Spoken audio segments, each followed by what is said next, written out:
Hi everyone, कैसे आप सभी। दिस इज कृषि दीदी एंड स्वागत करते हैं आप सभी का नीट रैंक प्लस चैनल पे। आज की सेशन में हम लोग डिस्कस करने वाले हैं एक और नया topic, that is double circulation. Double circulation बहुत ही इंपॉर्टेंट टॉपिक है एंड इस पाथवे को समझने में ही बच्चों का पूरा माइंड निकल जाता है, पूरा माइंड उसमें चला जाता है तो भी समझ में नहीं आता, राइट? क्या आपको भी ये फेज हो रहा है? Don't worry, in this particular session we will be completing full double circulation, वो भी एकदम क्रिस्टल क्लियर वे में, जिसमें आपको मैं पूरा पाथवे सेशन में ही समझा दूंगी एंड पढ़वा दूंगी एंड आपको याद भी हो जाएगा। ठीक है, तो टेंशन लेने की जरा भी बात नहीं है। जल्दी से वीडियो को 1.5 से लगा दीजिए so that we can start. Before starting let us understand कि रैंक प्लस बैचेस क्या क्या है, किस किस कैटेगरीज में हम लोग डील करते हैं। तो यूट्यूब में तो बैचेस चल ही रहे हैं, जो भी सीरीज हम लोग चला रहे हैं उसमें सेशंस चल ही रहे हैं। साथ साथ में we are going to start batches in the rank plus app. तो यहाँ पर ऑलरेडी डिटेल्स दी गई है। We cater from class 8 to class 12, जहाँ पर हम लोग जेई नीट की तैयारी भी करवाते हैं। तो ये सारी आपको डिटेल्स जानने के लिए इस नंबर पर कांटेक्ट करना पड़ेगा। ठीक है, तो आपकी सारी डिटेल्स, जो भी दुविधा है, जो भी डिफिकल्टीज है, वो सब कुछ सॉल्व होकर आपको मिलेगा। These are the USP features which we will be providing in the batches. So ये सारे फीचर्स के बारे में डिटेल में जानने के लिए आपको इस नंबर पे कांटेक्ट करना है। ठीक है, okay, let's begin with double circulation. सबसे पहले तो डबल सर्कुलेशन ना नाम से समझते हैं कि ये कहना क्या चाहता है। What do you mean by double? Double मतलब क्या कि दो बार जब सर्कुलेशन हो, जब हार्ट में ब्लड दो बार एंट्री मारे, उसको हम बोलेंगे डबल सर्कुलेशन। ठीक है, इतनी बेसिक चीज याद रहेगी। There are two pathways, circulatory pathways अगर हम समझे तो एक तो डबल सर्कुलेशन रहता है और उससे पहले हमने ये चीज पढ़ी है, दैट इज सिंगल सर्कुलेशन, जिसे हम कहते हैं सिंगल सर्कुलेटरी पाथवे, राइट? तो सिंगल सर्कुलेशन अलग होता है और डबल सर्कुलेशन अलग होता है। अब कोई भी सर्कुलेशन समझने से पहले हमें हार्ट के बारे में जानना जरूरी है, राइट? तो we know that heart has chambers, है ना? Heart has chambers. अब यहाँ पे मुझे ज्यादा आपको एकदम कॉम्प्लेक्स वे में नहीं पढ़ाना, भले हम लोग नीट की तैयारी कर रहे हो, पर जब हम लोग कॉम्प्लेक्स वे में कॉन्सेप्ट को पढ़ेंगे ना तो हमें वो चीज़ कभी याद ही नहीं रहेगी। सो मेरा एक अप्रोच रहता है कि कोई भी कॉम्प्लेक्स कॉन्सेप्ट हो उसको एकदम सिंपल वे में, जैसे बच्चों को कैसे पढ़ाते हैं, छोटे बच्चों को उस तरीके से पढ़ाया जाए जिससे चीज़ें एकदम सिंपल हो जाए। तो हम लोग इस सेशन में ऐसे ही समझेंगे कि हम लोग तो बातें कर रहे हैं, जैसे दोस्त के पास जाते हैं एग्जाम के एक दिन पहले, तो कैसे दोस्त एकदम अच्छी तरीके से एकदम सिंपलीफाइड वे में पढ़ाता है, उस तरीके से मैं आपको समझाने वाली हूँ। अब कोई भी मैंने हार्ट भी मैंने एकदम सिंपल वे में बना दिया, जैसे हम लोग ऐसे कॉमन लैंग्वेज में बोल रहे हैं। तो हार्ट में अगर ह्यूमन हार्ट की बात करें तो ह्यूमन हार्ट हैज 4 चेम्बर्स। कितने चेम्बर्स? 4 चेम्बर्स। चेम्बर जाने क्या? डब्बे। ठीक है, चेम्बर जाने क्या सिंपल भाषा में बोलूं तो इट इज डब्बे। कितने डब्बे होते हैं? 4 चेम्बर हार्ट। अभी 4 चेम्बर हार्ट में से भी 2 चेम्बर्स, जो ऊपर के चेम्बर्स होते हैं ना, ऊपर के डब्बे, उसको हम बोलते हैं एट्रिया या तो ऑरिकल। क्या कहते हैं? एट्रिया या तो ऑरिकल। कितने होंगे ये बेटा? 2 एट्रिया या तो 2 ऑरिकल्स, ये उसका नाम रहता है। अब दूसरे जो 2 डब्बे हैं, these are called as ventricles. तो 2 वेंट्रिकल्स एंड 2 ऑरिकल्स, इस बात को आपने एकदम नोट डाउन कर लिया। ठीक है, अब ये जो हार्ट है, ये हार्ट में ना बीच में ऐसा सेप्टम रहता है। सेप्टम यानी समझते हो? सेप्टम मतलब दीवार। सेप्टम यानी दीवार जो हार्ट को अलग अलग लेफ्ट और राइट साइड में डिवाइड कर रहा है।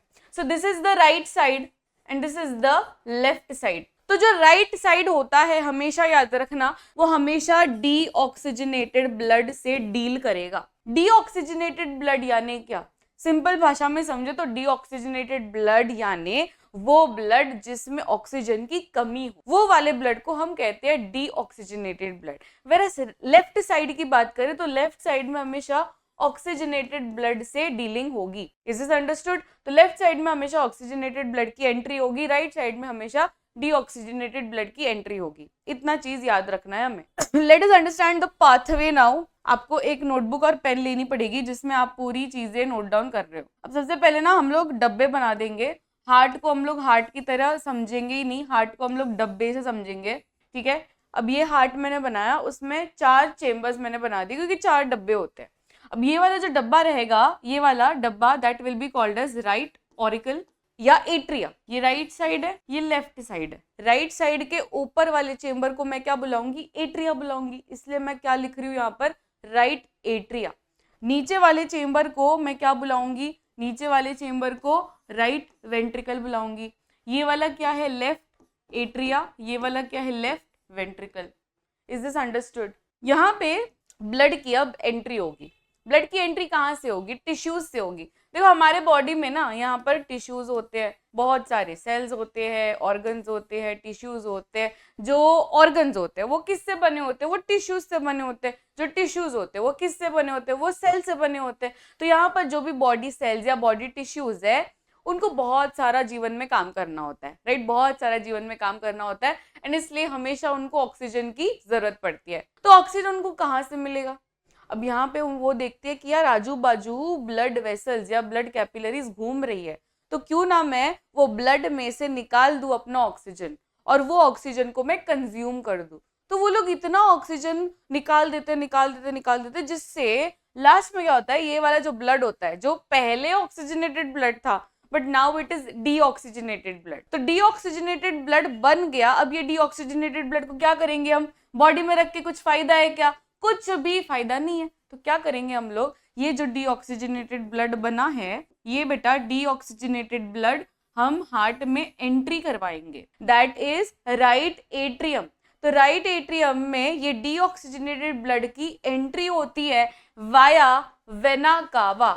इस चीज को याद रखेंगे सारे बच्चे। वेना कावा दो तरीके के होते हैं, सुपीरियर वेना कावा and inferior vena cava. Superior vena कावा इज द वन, वही वेना कावा जो कि हार्ट के ऊपर के जो भी ऑर्गन्स रहेंगे वहां से अगर आपको डीऑक्सीजनेटेड ब्लड लेके आना है then you will call superior vena cava. अगर हार्ट के नीचे वाले जो भी ऑर्गन्स है वहां से डीऑक्सीजनेटेड ब्लड को लेके आना है तो हम लोग कांटेक्ट करेंगे इंफीरियर वेना कावा को। बट मुद्दे की बात यही है कि यहाँ पर vena cava is the one जो कि डीऑक्सीजनेटेड ब्लड को लेकर आ रहा है टू द राइट एट्रियम। अब right atrium is what? It is the receiving chamber. अब वो क्या करेगा? वो कॉन्ट्रैक्ट करेगा। अब आपने कभी नींबू पानी बनाया घर पे? कैसे बनाते हो आप? नींबू निचोड़ते हो, नींबू को निचोड़ेंगे तब जाके वो नींबू का रस निकलेगा। ये सर नो, इतना लॉजिक तो सभी को पता है। वैसे ही अगर आपने नींबू पानी नहीं बनाया कभी लाइफ में, स्पॉन्ज तो कभी स्पॉन्ज के साथ तो खेला रहेगा। अभी स्पॉन्ज में पहले पानी एब्जॉर्ब्ड है, अभी मुझे वो स्पॉन्ज वाला पानी अगर निकालना तो मैं क्या करूंगी? वो स्पॉन्ज को मैं कॉन्ट्रैक्ट करूंगी। तो वैसे ही same logic applies here. Right atrium जो है बेटा, राइट एट्रियम के अंदर ब्लड पड़ा है। अब वो राइट एट्रियम का ब्लड अभी नीचे वाले चेम्बर को देना है, दैट इज राइट वेंट्रिकल। तो right atrium will do what? Contraction, जिससे राइट वेंट्रिकल में ब्लड पहुंच जाएगा। राइट वेंट्रिकल क्या करेगा? राइट वेंट्रिकल के पास डीऑक्सीजनेटेड ब्लड है, वो भी अपने पास रख के क्या करेगा? Deoxygenated blood. इसलिए वो क्या करता है, उसको याद आता है कि यार अपने बॉडी में देयर इज लंग्स, और लंग्स के अंदर ना एक शख्स रहता है जो कि एकदम भगवान मानुस है। मतलब वो क्या ना, वो सबको ऑक्सीजन देने का काम करता है and that is none other than alveoli भैया। कौन है ये? एल्वियोलाई भैया। एल्वियोलाई भैया जो है, ये एल्वियोलाई भैया का लोकेशन जाना तो ये कहाँ पे रहता है? ये रहता है इन द लंग्स। लंग्स में ये जो एल्वियोलाई भैया है वो एक्सचेंज ऑफ गैसेस करता है बेटा। तो यहाँ पर ये जो डीऑक्सीजनेटेड ब्लड है जो राइट वेंट्रिकल तक अभी तक तो पहुंचा है स्टोरी में, तो ये राइट वेंट्रिकल से लेकर लंग्स तक पहुंचाने का जिम्मेदारी किसका रहता है? पल्मोनरी आर्टरी का रहता है। किसका रहता है? Pulmonary artery. तो राइट वेंट्रिकल से there is a artery that is called as pulmonary artery which is the exception artery. Pulmonary artery वैसी आर्टरी है जो कि कैरी करती है डीऑक्सीजनेटेड ब्लड, नहीं तो सारी आर्टरीज जो होती है बेटा वो कैरी करती है ऑक्सीजनेटेड ब्लड। बट अगर आपको एक्सेप्शन वाली आर्टरी बोले जो कैरी करती है deoxygenated blood in spite of being an artery, that is pulmonary artery. तो पल्मोनरी आर्टरी ने क्या किया? डीऑक्सीजनेटेड ब्लड लेकर गया टू द एल्वियोलाई। एल्वियोलाई भैया तो अच्छे इंसान है, वो क्या करते हैं? वो डीऑक्सीजनेटेड ब्लड पड़ा हुआ था तो उसमें ऑक्सीजन डाला, ऑक्सीजन डाला, ऑक्सीजन डाला, तो फिर जाके फाइनली ये जो डीऑक्सीजनेटेड ब्लड था वो बन गया ऑक्सीजनेटेड ब्लड, राइट? तो अब तो दुविधा एकदम सॉल्व हो गई, राइट? तो यहाँ पर जो एल्वियोलाई है इसने क्या किया? ऑक्सीजनेशन प्रोसेस किया। क्या किया? ऑक्सीजनेशन प्रोसेस किया या एक्सचेंज ऑफ गैसेस किया, जिससे deoxygenated blood got converted into oxygenated blood. And now this finally oxygenated blood will get entry into the heart. तो यहाँ पर दूसरी बार हार्ट के अंदर एंट्री हो रही है ब्लड की. अब इस बार ऑक्सीजनेटेड ब्लड की एंट्री हो रही है. पिछले बार जो फर्स्ट टाइम था यहाँ पर राइट एट्रियम में किसकी एंट्री हुई थी? डीऑक्सीजनेटेड ब्लड की एंट्री हुई थी. यहाँ पर लेफ्ट एट्रियम में किसकी एंट्री हो रही है? ऑक्सीजनेटेड ब्लड की एंट्री हो रही है. अब यहाँ पर ये जो पल्मोनरी आर्टरी है ये नहीं लेके जाएगा, क्योंकि इसका क्या काम है? डीऑक्सीजनेटेड ब्लड को ये लेके जाता है. अब ये तो बन गया ऑक्सीजनेटेड ब्लड ना, तो एक नई सवारी लगेगी और वो नई सवारी का नाम है पल्मोनरी वेन. Pulmonary vein. तो पल्मोनरी वेन बेटा क्या करता है? ये लेफ्ट एट्रियम के अंदर लेके जाएगा ऑक्सीजनेटेड ब्लड. अब फिर से लॉजिक अप्लाइज द सेम कि ये जो लेफ्ट एट्रियम में ऑक्सीजनेटेड ब्लड है वो कॉन्ट्रैक्ट करेगा जिससे वो नीचे वाले चेंबर तक पहुंच जाएगा oxygenated blood, that is left ventricle. अब लेफ्ट वेंट्रिकल में क्या पड़ा हुआ है? ऑक्सीजनेटेड ब्लड पड़ा हुआ है. अब यहाँ पे भी ये रख के क्या करेगा? तो फिर इसलिए अयोर्टा को बुलाया जाता है which is the largest artery. तो ये अयोर्टा क्या करेगा? अयोर्टा लेफ्ट वेंट्रिकल से अयोर्टा निकलेगा एंड फिर ये अयोर्टा अपने असिस्टेंट्स को कॉल लगाएगा, अपनी बहनों को कॉल लगाएगा, ठीक है, कि बहनें आ जाओ आ जाओ, दैट इज आर्टरी. तो अयोर्टा की ब्रांचिंग होती है, अयोर्टा की और ब्रांचिंग होती है इनटू आर्टरीज. और ये जो आर्टरीज है ये आगे जाके ब्लड कैपिलरीज में बन जाएगी. और ये ब्लड कैपिलरीज कहाँ पे घूमती है? ये बॉडी टिश्यूज के आजू बाजू घूमती है. फिर से बॉडी टिश्यूज तो यही काम करेंगे, ऑक्सीजन ले लेंगे, ऑक्सीजन ले लेंगे. तो अभी फिलहाल तो ये ऑक्सीजनेटेड ब्लड है, भर भर के उसके अंदर ऑक्सीजन है, इसलिए बॉडी टिश्यूज इसका ऑक्सीजन ले सकते हैं, ले सकते हैं, ले सकते हैं. पर एक टाइम ऐसा आएगा जहां पर ऑक्सीजन की कमी हो जाएगी ये वाले ब्लड में. फिर से ये साइकिल रिपीट होगी, क्योंकि ये ऑक्सीजनेटेड ब्लड से क्या बन जाएगा? फिर से डीऑक्सीजनेटेड ब्लड बन जाएगा. फिर से vena cava will be the one जो ये डीऑक्सीजनेटेड ब्लड को राइट एट्रियम तक पहुंचाएगा. समझ में आ रहा है? So this is a cycle जो कंटिन्यू होती रहती है and this cycle is called as double circulation. Double circulation क्यों कहते हैं हम लोग? क्योंकि हार्ट में ब्लड ने 2 बार एंट्री मारी. फर्स्ट टाइम डीऑक्सीजनेटेड ब्लड ने एंट्री मारी into the right atrium, second time oxygenated blood ने एंट्री मारी इनटू द लेफ्ट एट्रियम.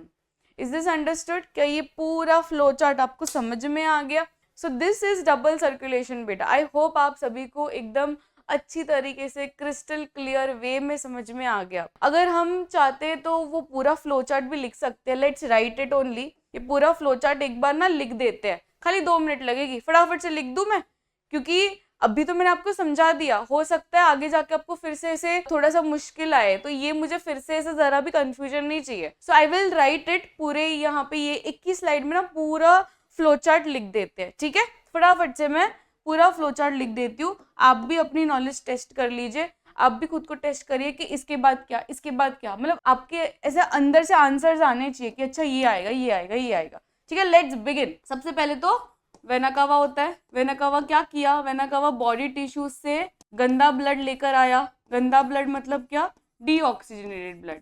तो बॉडी टिश्यूज से डीऑक्सीजनेटेड ब्लड लेकर आया और फिर ये वेना कावा कहाँ पर गया? ये राइट एट्रियम के पास गया. राइट एट्रियम कॉन्ट्रैक्ट किया और फिर ये चला गया to the next chamber, that is right ventricle. Right ventricle से कहाँ पे गया वो? उसको जाना था एल्वियोलाई के पास, राइट. एल्वियोलाई भैया. तो एल्वियोलाई भैया तक सवारी कौन है? Pulmonary artery. पल्मोनरी आर्टरी लेकर गया deoxygenated blood into the alveoli. फिर क्या?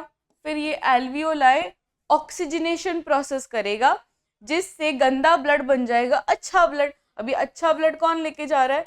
Pulmonary vein. ये पल्मोनरी वेन जो है ये अच्छा ब्लड लेकर जाएगी टू द, अब फिर से हार्ट में एंट्री मारेगी, दैट इज लेफ्ट एट्रियम. फिर लेफ्ट एट्रियम से लेफ्ट वेंट्रिकल, लेफ्ट वेंट्रिकल से फिर ये अयोर्टा. फिर अयोर्टा अपनी बहनों को बोलेगी, ब्रांचेस करेगी, दैट इज आर्टरीज. फिर आर्टरीज से ब्लड कैपिलरी और ये ब्लड कैपिलरी से बॉडी टिश्यूज. फिर से बॉडी टिश्यूज यही काम करेंगे, सारे ऑक्सीजन ले लेंगे और फिर इससे वो गंदा ब्लड बन जाएगा and vena cava again and again it will continue and continue. So this whole process is called as double circulation. हो गया. समझ में आ गया, एकदम ब्रेन में रजिस्टर हो गया कि पूरा फ्लो चार्ट ना याद होना चाहिए। अभी जो मैंने 2 मिनट में पूरा फ्लो चार्ट बना दिया, आई होप अभी आपको याद भी होगा, और ये प्रैक्टिस से होगा। जितनी बार आप प्रैक्टिस करोगे, जितनी बार आप विजुअलाइज करोगे, जितनी बार आप लिखोगे, जितनी बार आप बोलोगे, उतना ही आपको ये चीज़ पूरा एकदम फ्लो चार्ट के थ्रू याद होता जाएगा। ठीक है, अगर कोई भी डाउट होता है तो कमेंट सेक्शन में मुझे ज़रूर बताना। एंड वीडियो कैसा लगा, एकदम अच्छी तरीके से क्रिस्टल क्लियर वे में समझ में आया कि नहीं, वो भी चीज़ बताना। ठीक है, सो दिस इज कृषि दीदी साइनिंग ऑफ। मिलते हैं नेक्स्ट वीडियो में। Till then keep smiling, take care, bye everyone.